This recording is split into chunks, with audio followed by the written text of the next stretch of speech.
તરફ ખેડાના નડિયાદમાં વકીલો દ્વારા સેમિનારનું આયોજન કરવામાં આવ્યું છે. સેમિનાર વકીલો દ્વારા યોજવામાં આવ્યો છે.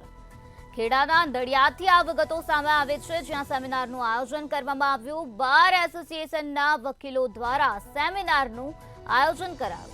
નડિયાદના ધારાસભ્ય પંકજભાઈ દેસાઈ પણ તેમાં ઉપસ્થિત રહ્યા હતા. તો અનેક માંગણીઓને લઈને વકીલોએ સેમિનાર યોજ્યો હતો. ઘણા સમયથી વકીલો ઉપર હુમલાઓ વધી રહ્યા છે. વ્યવસાયના અનુસંધાને વકીલો ઉપર હુમલા થઈ રહ્યા છે. મારું નામ અનિલ વસંતભાઈ ગૌતમ છે. નડિયાદ બાર પ્રમુખની જવાબદારી હું અહીંયા નિભાવું છું. આજે અમે નડિયાદ ખાતે ગુજરાત બારના જે પ્રમુખ અને સેક્રેટરી છે અલગ અલગ બારના તાલુકા અને જિલ્લા લેવલના, એ લોકો વચ્ચે ચોથું સંમેલનનું આયોજન કરવામાં આવ્યું.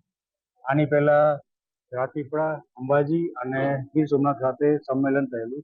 આની અંદર અમે વકીલોને હિતના લગતા પ્રશ્નો તેની ચર્ચા કરી છે. અને આજે ખાસ એડવોકેટ પ્રોટેક્શન એક તાત્કાલિક ગુજરાતમાં અમલમાં આવે વકીલો માટે, એના દિશામાં પ્રયત્ન અમે કરેલો છે. અને એની માટે અમે અમારી જે માતૃ સંસ્થા છે ગુજરાત બાર કાઉન્સિલ, એના થકી અમે આગળ વધવાના છીએ. અમે એક આવેદન પત્ર તૈયાર કરેલું છે, જે અમે